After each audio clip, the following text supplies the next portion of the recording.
할렐루야. 네, 오늘도 이 귀한 시간 하나님 앞에 구별하여 나오신 우리 성도님들 진심으로 사랑하고 환영하고 축복합니다. 우리 옆에 분들과 한번 인사했으면 좋겠습니다. 잘 나오셨어요. 예, 잘 나오셨어요. 우리 한 번 더 인사할 때에 예배하는 이 시간이 가장 행복합니다. 네, 아멘, 아멘. 예배하는 이 시간, 이 세상의 어떤 것과도 비교할 수 없는 시간, 이 복된 자리로 나오신 우리 성도님들 너무너무나 환영합니다.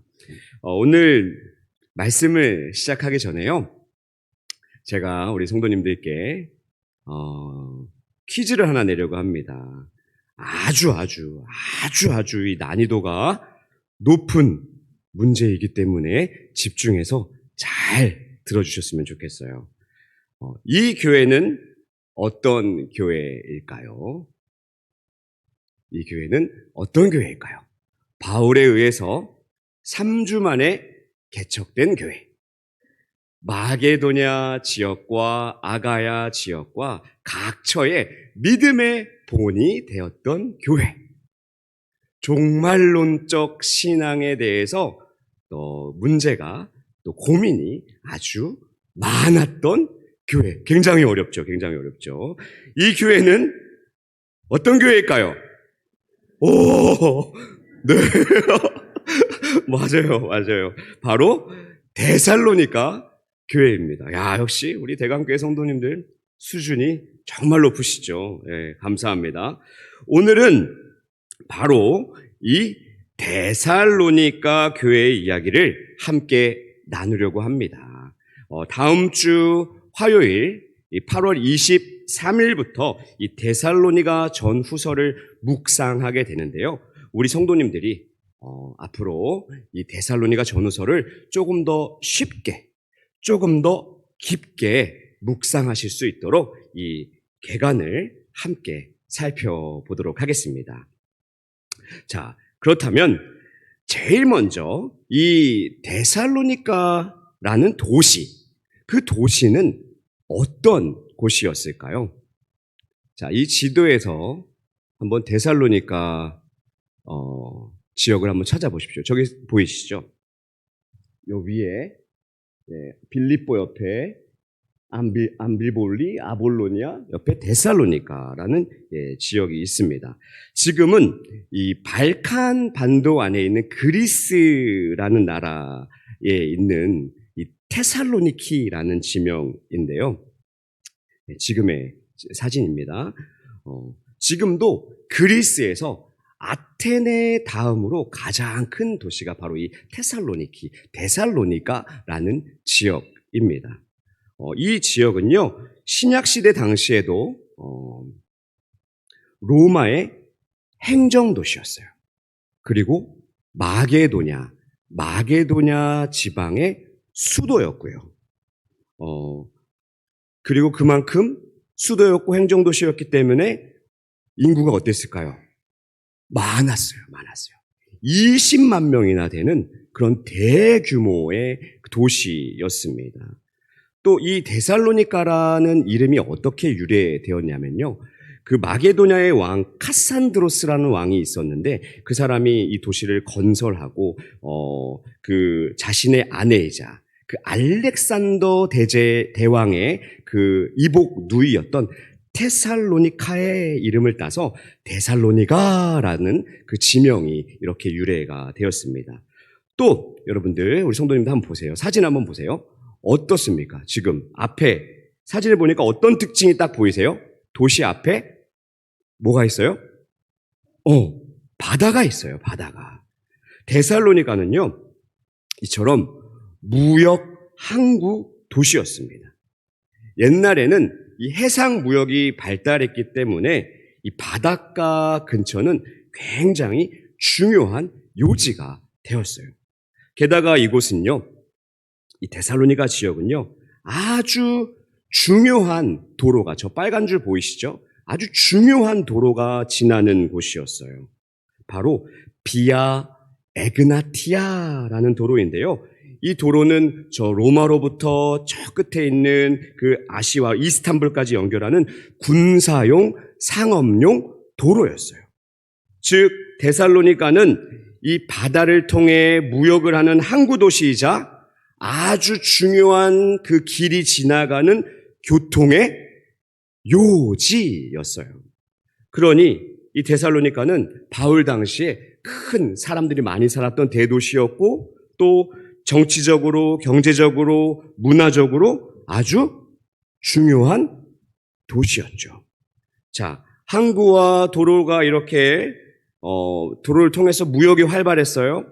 또 대도시였고 전략적 요충지였어요. 그러면 어떻겠어요?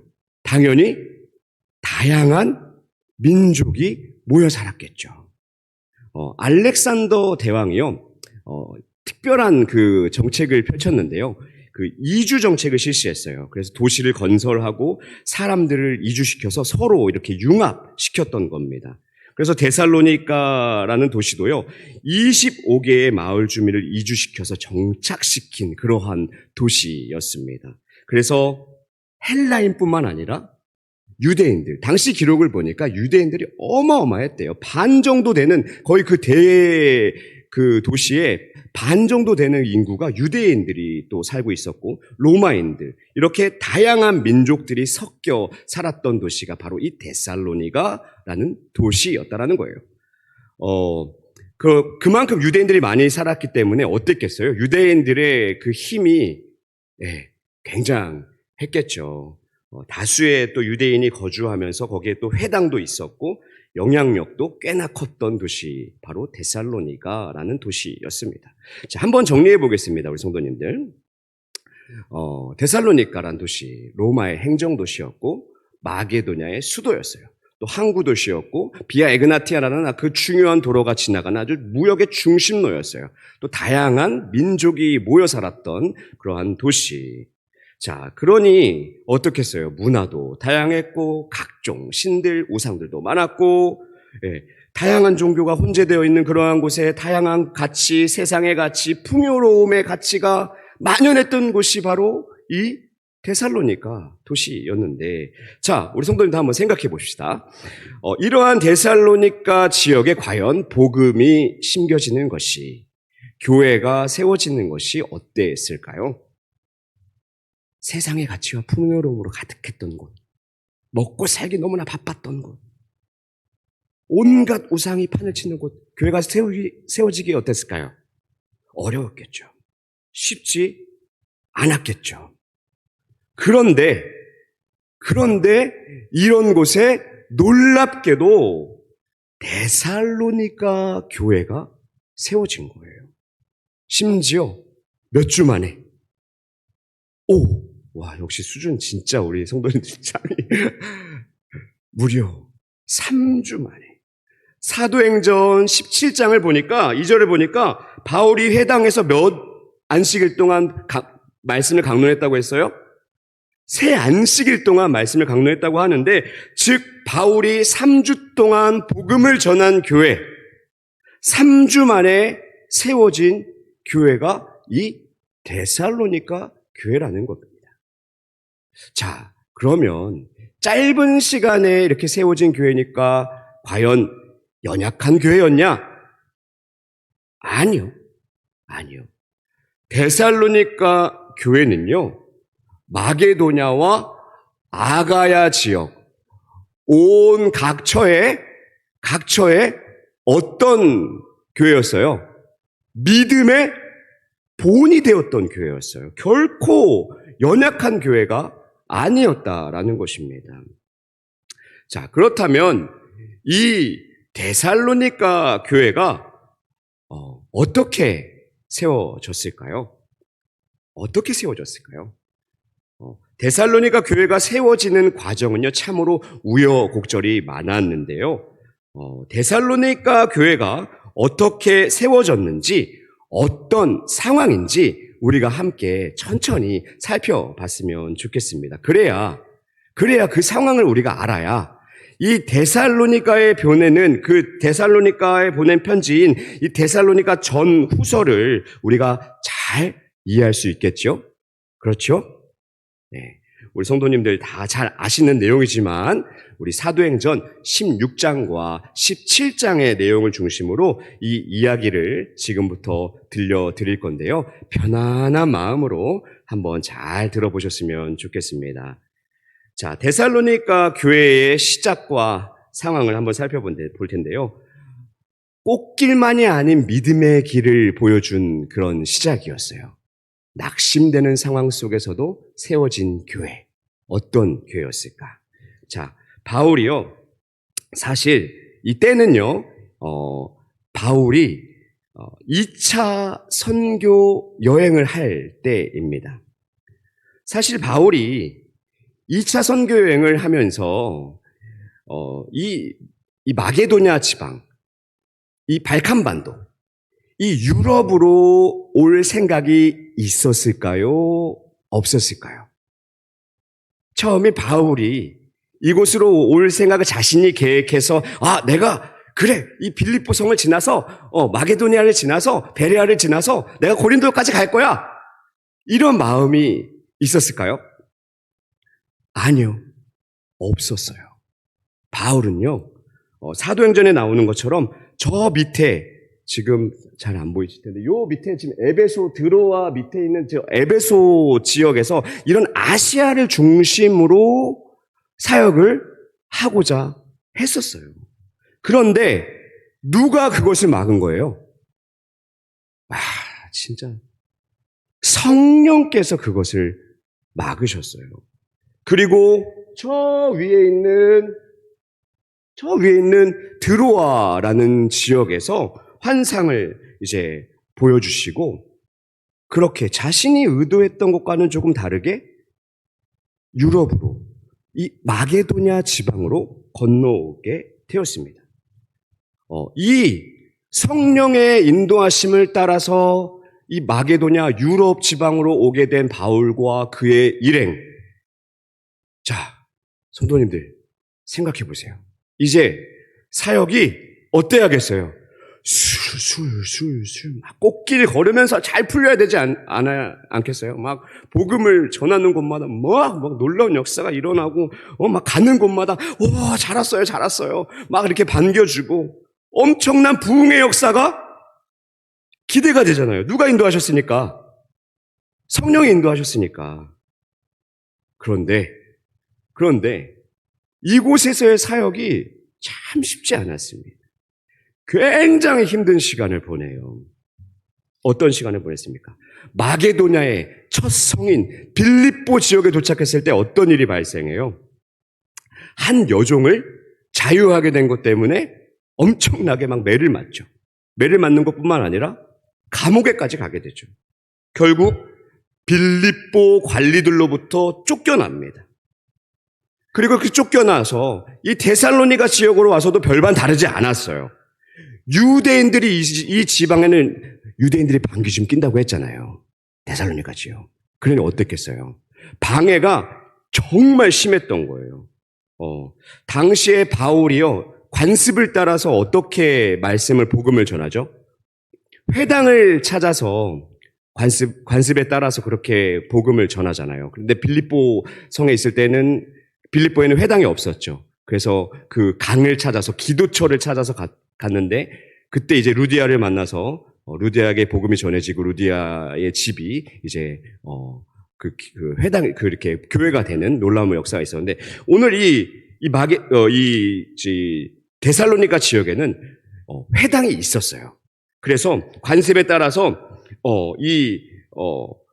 복음을 전했는데 이 바울이 어땠겠어요? 그 유대인들에게 아주 눈의 가시와도 같은 그러한 존재였습니다.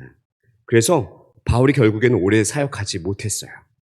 야반 도주를 하게 됩니다. 바울은 결국 이 마게도냐의 여러 도시마다 저 사람은 소란을 일으키는 자야! 이렇게 오해를 받고 추방을 당하게 된 거예요. 그 이후에 또 베레아에 잠시 머물렀지만 어떻게 해요? 데살로니가로부터 유대인들이 쫓아와서 거기까지 끝까지 또 방해를 합니다. 그래서 그곳에서도 오래 머물지 못하고 이 제자들의 도움으로 밑으로 내려간 거예요.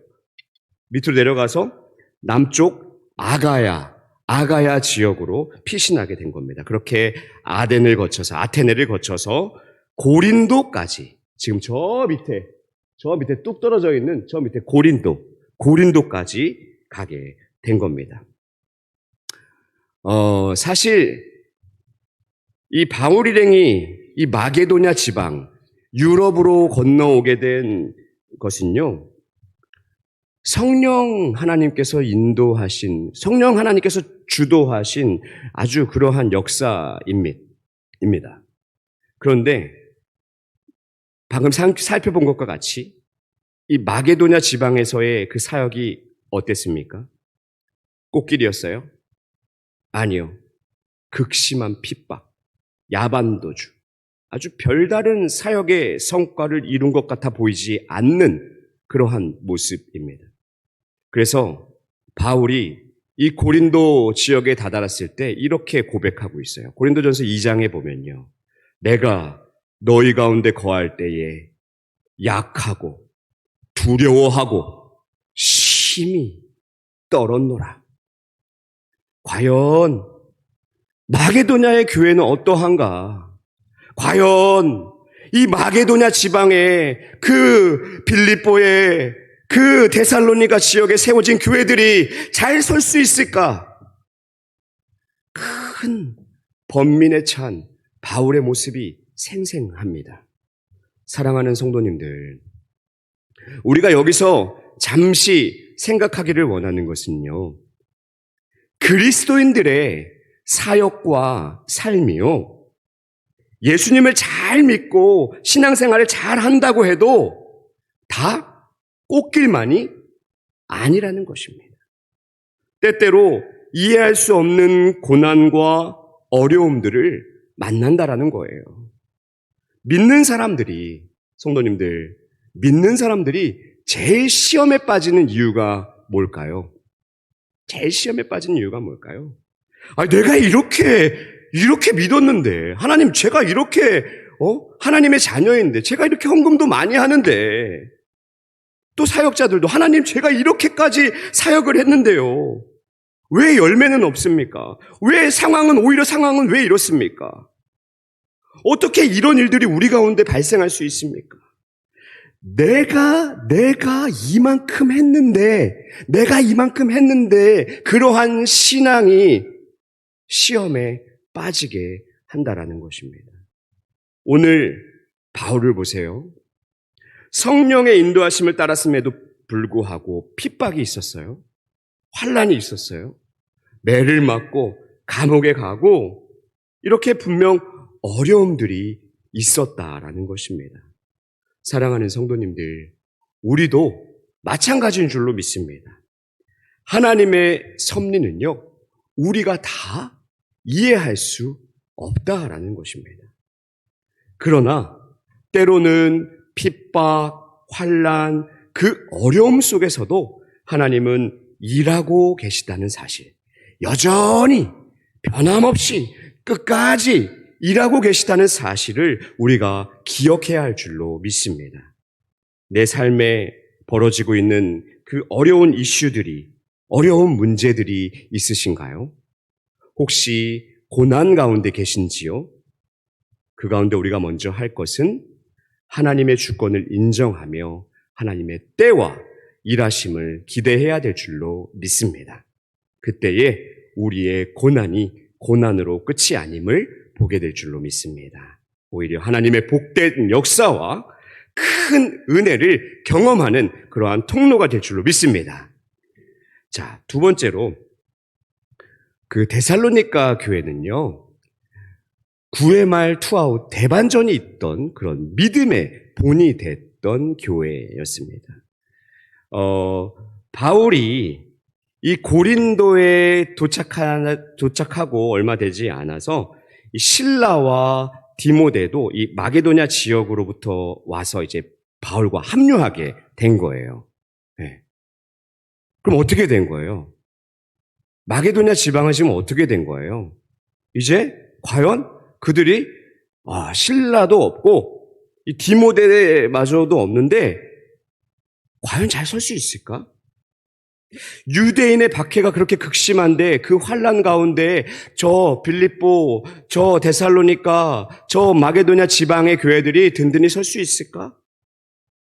우리 성도님들 예전에요. 그 해태 타이거즈의 명장 김응용 감독님 혹시 아세요? 김응용 감독님 다들 아시죠? 98년도에 이러한 인터뷰가 아주 생생하게 들리는데요. 동렬이도 없고, 종범이도 없고, 당시 이제 해태 타이거즈의 에이스들이 일본 리그로 진출하면서 전력의 그 약화를 우려했던 그 김응용 감독님의 인터뷰였습니다. 천하 명장이라고 불렸던 김응용 감독이었지만 이 좀처럼 헤쳐나가기 어려운 상황을 하소연하는 그러한 인터뷰였어요. 오늘 이 바울의 상황 마찬가지 아닐까요? 신라도 없고, 디모데도 없고, 유대인들의 그 시기와 핍박으로 이 데살로니가 성도들을 충분히 훈련시키지 못하고 왔던 그 안타까운 바울의 마음이 혹시 전달되십니까? 그래서 바울은요, 이 어려운 상황을 직접 돌파하려고 했습니다. 그래서 이번엔 자신이 직접, 내가 데살로니가로 직접 갈 거야! 그렇게 데살로니가로 갔어요? 아니요. 어떻게 돼요? 2장 18절에 보면 그마저도 사탄의 방해로 어떻게 됩니까? 한두 번 너에게 가고자 하였으나 사탄이 우리를 막았도다. 사탄의 방해로 가지 못하게 된 거예요. 그래서 바울이 누구를 보내죠? 누구를 보냅니까? 디모데를 보내서 데살로니가 상황을 디모데야 네가 가봐. 네가 데살로니가 가서 이 상황을 한번 빨리 알아보도록 해. 그렇게 디모데를 데살로니가로 보내게 된 거예요. 자, 얼마 후에 데살로니가로부터 돌아온 디모데가 보고를 합니다. 선교 보고를 해요. 자세한 상황을 이제 바울이 듣게 된 거예요. 그리고 나서 쓴 편지가 뭐다? 이 데살로니가 전서. 그렇게 쓰여진 편지가 이 데살로니가 전서였어요. 자, 디모데의 보고가 어땠을까요? 교회가 무너졌대요? 교회가 힘을 잃었대요? 아니요. 믿음의 역사가 일어났대요. 할렐루야. 사랑의 수고가 있었대요. 소망의 인내, 예수 그리스도에 대한 그 소망의 인내로 끝까지 믿음을 버텨냈대요. 바울이 전한 복음, 그리스도의 십자가의 죽음과 그 부활하심을 전했는데 그 믿음의 진보가 그 데살로니가 교회 가운데 계속해서 일어나고 있었던 겁니다. 할렐루야. 그리고 그것은요, 단순히 저들의 어떤 지식적인 그 믿음에 머무는 것이 아니었어요. 자, 5절 말씀을 같이 한번 읽어볼까요? 5절 말씀. 자, 시작. 이는 우리 복음이 너희에게 말로만 이른 것이 아니라 또한 능력과 성령과 큰 확신으로 된 것임이라. 우리가 너희 가운데서 너희를 위하여 어떤 사람이 된 것은 너희가 아는 바와 같으니라. 아멘. 복음의 능력으로 성령께서 친히 저들 가운데 함께 하심으로 확증해 주심으로 그러므로 큰 확신 가운데 믿음으로 살아냈던 것입니다. 바울이요, 이 소식을 들었을 때 어땠을까요? 정말 충격적이지 않았을까요? 디모데의 보고를 통해서 그동안 자신이 염려했던 게 내가 내 염려해서 할 필요가 없었구나. 그건 기우일 뿐이구나. 심지어 심지어 이 데살로니가 교회 1년이 채 안 된 교회였는데요. 어떤 역사가 일어났을까요? 7절 말씀 같이 한번 읽어볼까요? 시작. 그러므로 너희가 마게도냐와 아가야에 있는 모든 믿는 자의 본이 되었느니라. 8절도 한번 읽어볼까요? 시작. 주의 말씀이 너희에게로부터 마게도냐와 아가야에만 들릴 뿐 아니라 하나님을 향하는 너의 믿음의 소문이 각처에 퍼졌으므로 우리는 아무 말도 할 것이 없노라. 아멘. 믿음의 본을 보이고 있다는 소식. 마게도냐 지방과 온 유럽, 그렇게 그 아가야와 고린도 뿐만 아니라 온 각처에까지 이 믿음의 소문이 퍼진 거예요. 그리고 바울이 데살로니가 교회를 향해서 아주 극찬을 합니다. 이 믿음에 대해서 우리는 아무 말도 할 필요가 없어. 사랑하는 성도님들, 우리 대광교회가요, 이와 같은 믿음의 본이 되는 교회가 되기를 간절히 소망합니다. 날마다 우리 성도님들이 머무시는 곳에 믿음의 역사가 나타나고 또 성도 간에, 가족 간에 사랑의 수고가 있는, 사랑에는 수고가 필요합니다. 성도님들, 그냥 되는 것이 아니에요. 또한 주님 오실 날을 기대하며 그와 같이 소망의 인내가 있는 그러한 교회 되기를 간절히 소망합니다. 이러한 삶을 살아갈 때에 이 중랑구 지역뿐만 아니라 여러 지역 곳곳에 각처에 믿음의 본이, 우리 대강교회가 믿음의 본이 될 줄로 믿습니다. 이 믿음을 지키기 너무나 힘든 이 시대에 우리 대강교회가 이와 같은 멋진 그 믿음의 사명들을 잘 감당하기를 주님의 이름으로 축원드립니다. 자, 세 번째로요. 데살로니가 교회는 어떤 상황이었냐면 하나님의 주권 가운데 있는 교회였어요. 말씀으로 살아낸 결과가 이렇게 하나님의 주권 가운데 있는 교회인 것을 당당하게 보여주었다라는 것입니다. 자, 진짜 중요한 내용인데요. 자, 2장 13절에 보면 우리 같이 한번 읽어보겠습니다. 시작. 이러므로 우리가 하나님께 끊임없이 감사함은 너희가 우리에게 들은 바 하나님의 말씀을 받을 때에 사람의 말로 받지 아니하고 하나님의 말씀으로 받음이니 진실로 그러하도다. 이 말씀이 또한 너희 믿는 자 가운데에서 역사하느니라. 아멘.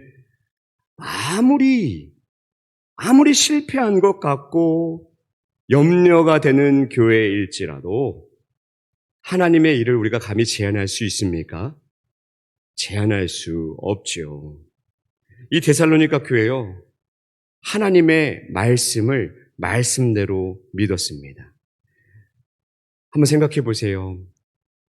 내가 말씀대로 살려고 했을 때 옆에서 그 방귀 좀 끼는 그 지역의 유지인, 또 이렇게 영향력을 펼치는 그 유대인들이 핍박을 하는 거예요. 박해를 하는 거예요. 그렇게 환란이 있는 거예요.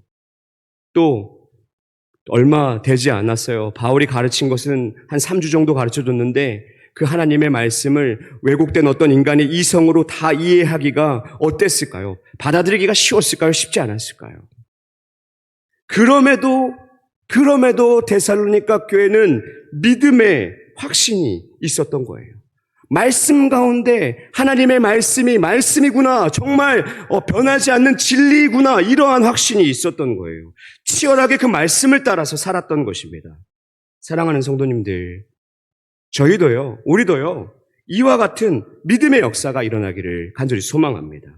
성령께서 우리의 왜곡된 이성을 조명하셔서 하나님의 말씀이 하나님의 말씀대로 들려지는, 그 말씀대로 살아가는, 그 말씀을 따라 온전히 세워지는 그러한 우리의 가정과 우리의 믿음이 되기를 간절히 소망합니다. 이와 같이 데살로니가 교회가 성장한 것, 누가 누가 이렇게 데살로니가 교회가 성장할 줄 알았겠어요? 데살로니가 교회의 성도들의 믿음이 이렇게 든든하게 세워질 줄 누가 알았겠습니까? 그렇게 이 모든 것 누가 주관하셨다? 하나님께서. 하나님의 주권 가운데 이 모든 일들이 이루어지고 있었다는 것입니다. 하나님은요, 사실 바울의 어떤 염려와 상관없이 하나님의 일을 친히 하고 계셨다는 거예요. 모든 것이 하나님의 주권 아래 있음을 철저하게 보여주는 것이 바로 이 데살로니가 교회라는 것입니다. 바울 자신도요, 자신이 개척자이지만 자신의 의견을 주장하지 않았어요. 오히려 이 모든 것이 하나님께서 하신 것이다. 하나님께 감사를 돌렸습니다. 하나님께서 너희들을 택한 거야. 하나님이 당신들을 택하셨어요. 이렇게 바울조차도 하나님의 주권을 인정하고 있는 것이죠.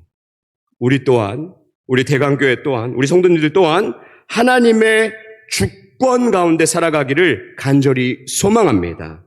우리 함께 한번 선포했으면 좋겠어요. 하나님이 우리의 삶을 다스리신다. 하나님이 우리 대광교회를 통치하신다. 아멘, 아멘. 자, 그런데, 이렇게 계속해서 이런 믿음의 역사만 있으면 좋겠는데, 데살로니가 교회가 참 믿음을 잘 지켜냈어요. 이 십자가의 죽음과 예수 그리스도의 그 부활을 믿으면서 잘 살아냈습니다. 그런데 한 가지 중요한 문제가 있었어요. 그것은 그리스도의 재림에 대한, 예수님께서 다시 오실 것에 대한 오해, 아주 심각한 오해를 가지고 있었습니다. 재림의 때와 시기, 그 죽은 자의 그 부활에 대한, 그러니까 바울의 그 가르침을 좀 오해하고 있었어요. 온전히 이해하지 못했던 거죠. 그래서 혼란이 있었습니다.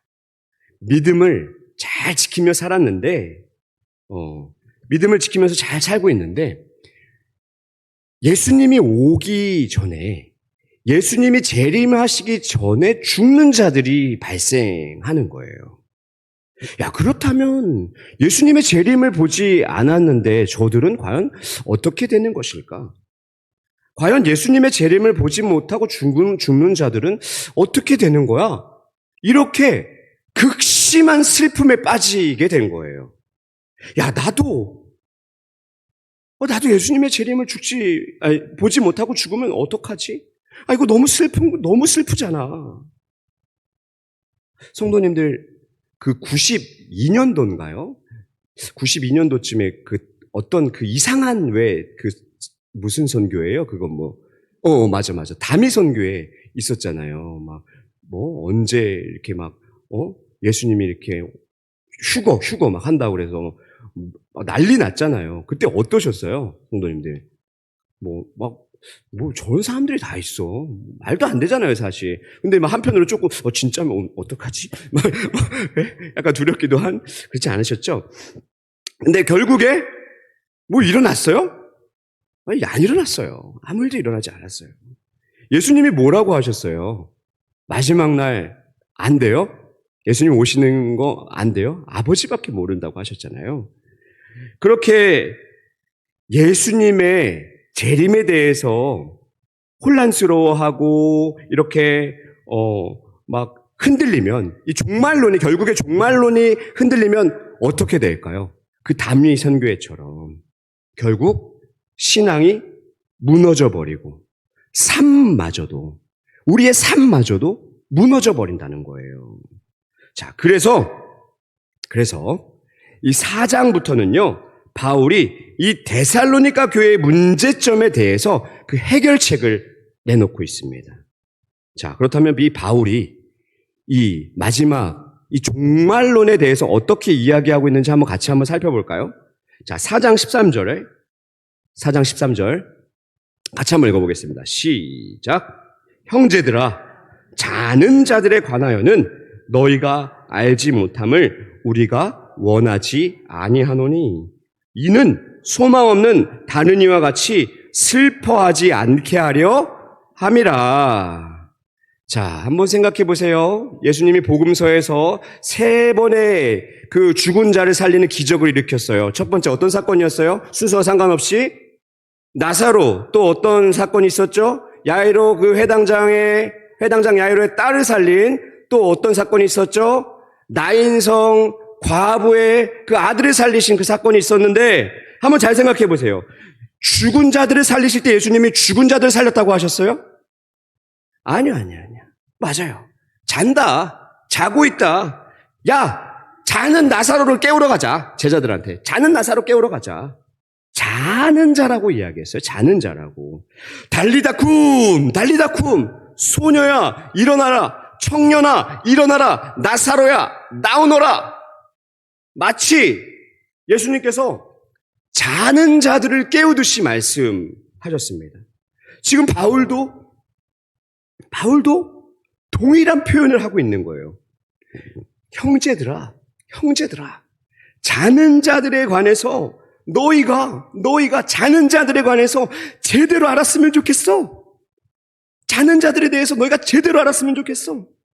그래서 너희들 소망 없는 자들처럼 그 왜 유대인들 중에는 사두개인들이 부활을 천사에 있다고 생각했어요?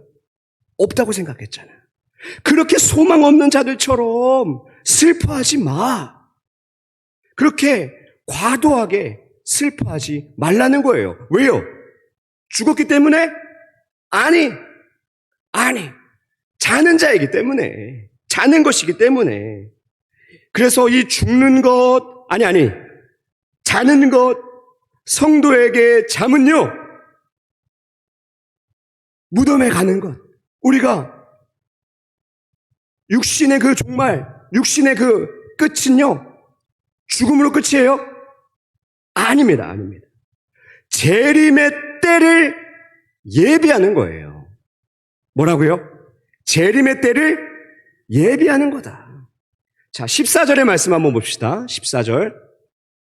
시작. 우리가 예수께서 죽으셨다가 다시 살아나심을 믿을진대 이와 같이 예수 안에서 자는 자들도 하나님이 그와 함께 데리고 오시리라. 할렐루야. 재림 때가 되면, 우리가 잠들었을 때 이제 재림 때가 되면 어떻게 되는 거예요? 하나님이 직접 저들을 깨워서 데리고 오신대요. 함께 나타날 거다. 이렇게 이야기하고 있는 거예요, 바울이. 또 16절에 같이 한번 또 읽어보겠습니다. 시작. 잠시만요. 16절 시작. 주께서 호령과 천사장의 소리와 하나님의 나팔 소리와 친히 하늘로부터 강림하시리니 그리스도 안에서 죽은 자들이 먼저 일어나고, 그렇게 먼저 자는 자들이 이제 육신까지도 완전히 부활하고, 또 17절에 계속해서 있습니다. 시작. 그 후에 우리 살아남은 자들도 그들과 함께 구름 속으로 끌어올려 공중에서 주를 영접하게 하시리니 그리하여 우리가 항상 주와 함께 있으리라. 아멘. 그리고 남은 자들이 이어서 주를 영접하게 된다고 말씀하시는 거예요. 자, 성도님들, 우리 이제 종말론이 흔들려요? 안 흔들려요? 안 흔들리죠. 자는 거예요. 잠시 우리는 자는 겁니다. 죽음으로 끝이 아니라는 거예요. 그때 하나님께서 친히 그 자는 자들을 함께 오신대요. 그리고 우리의 육체가 부활하는 거예요. 그리고 주와 함께 영원히 함께 산다고요. 자, 여기서 근데 구름 속으로 끌어올려 공중에서 주를 영접한다라는 말씀이 나오는데, 이 당시에 우리가 이 당시에 그 단어, 이 문학적 용법을 우리가 좀 생각하면 좀 더 이해가 쉬울 것 같아요.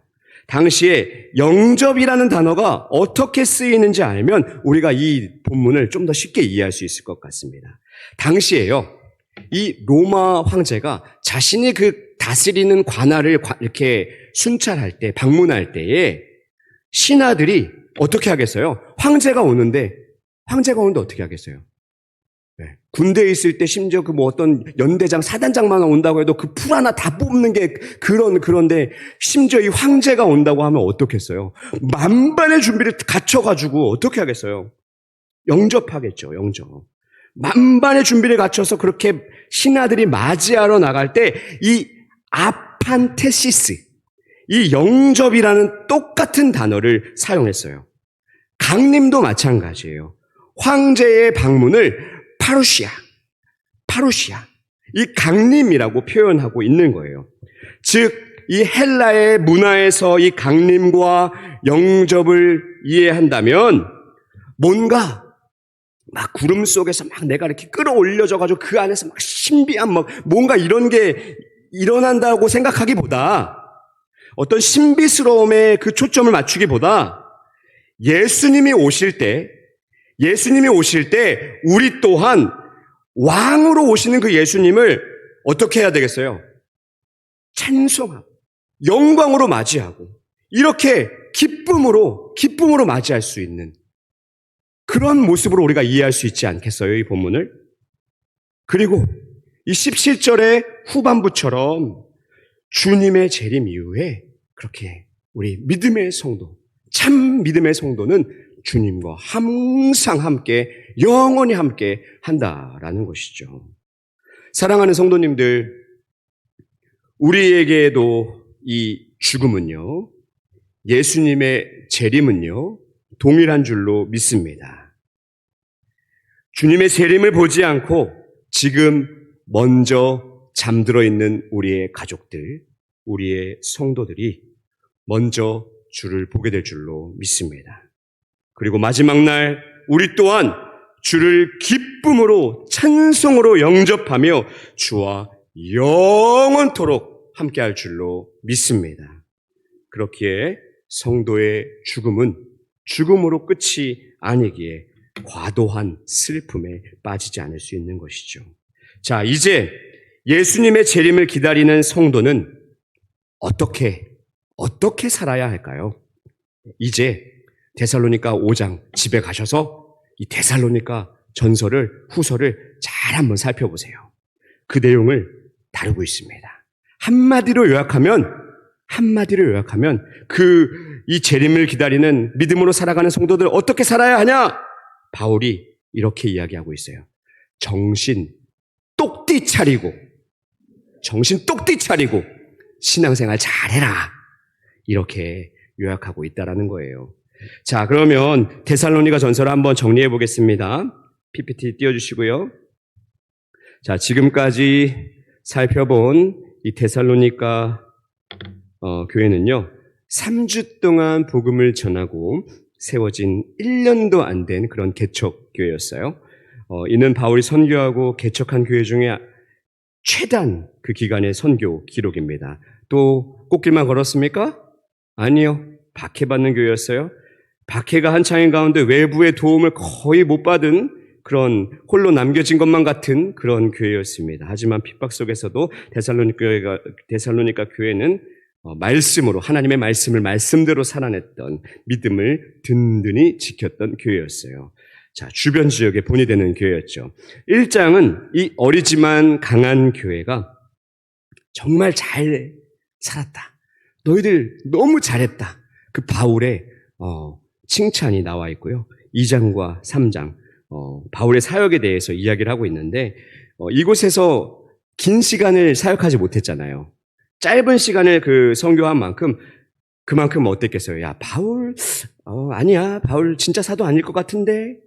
이렇게 바울에 대한 그 사도권에 대한 도전이 있었어요. 그 복음에 대한 아주 반대자리들이 있었던 거예요. 그래서 2장에서는 데살로니가에서 벌인 그 바울의 사역을 이야기하면서 또 얼마나 이제 자기가 진실되게 그 사역을 했는지 자신의 사도권을 이렇게 변호하고 있고요.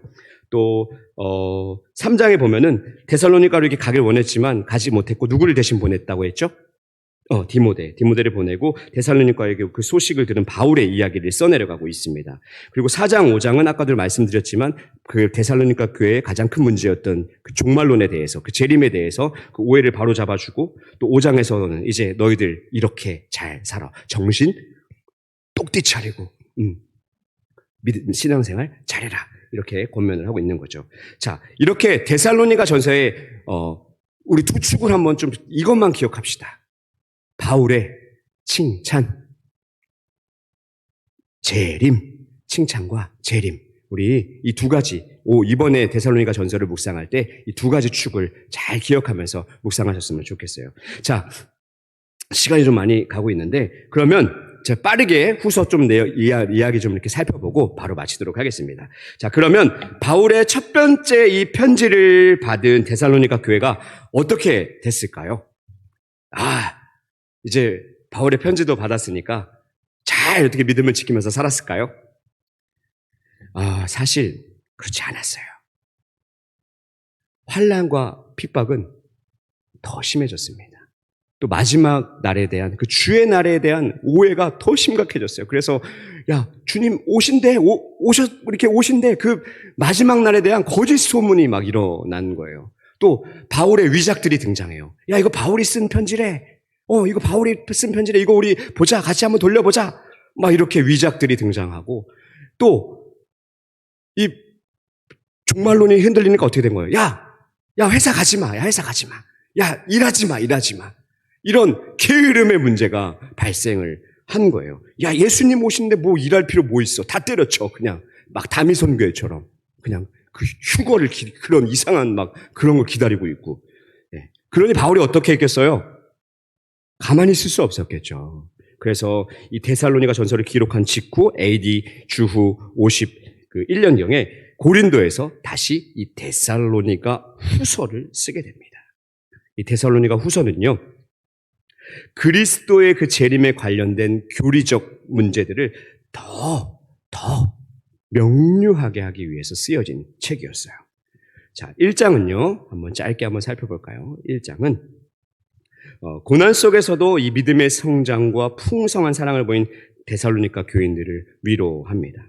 또 재림 때 심판이 있을 것이고, 또 고난 중에 믿음을 지킨 사람들에게 안식을 주실 거라는 그러한 내용이었어요. 자, 2장은요, 주의 날이 이미 임했다는 그 거짓 소문에 대해서 이렇게 반박을 합니다. 대응을 합니다. 주님의 그 재림이 있기 전에 배교하는 일이 있고, 또 멸망의 그 아들이 나타난다는 재림 전의 이 표적들에 대해서 이야기를 하고 있어요. 자, 마지막으로 이 3장은 재림을 핑계 삼아서 아주 일상을 소홀히 하는 그 성도들에게, 너희들 그렇게 살면 안 돼. 그래도 그렇게 살면 안 돼. 근면한 생활을 할 것을 그렇게 가르치고 있는 것입니다. 사랑하는 성도님들, 이제 말씀을 좀 정리해 볼 텐데요. 이 종말론적 신앙은요, 이 시대를 살아가는 우리에게도 너무나 중요한 신앙이라는 거예요.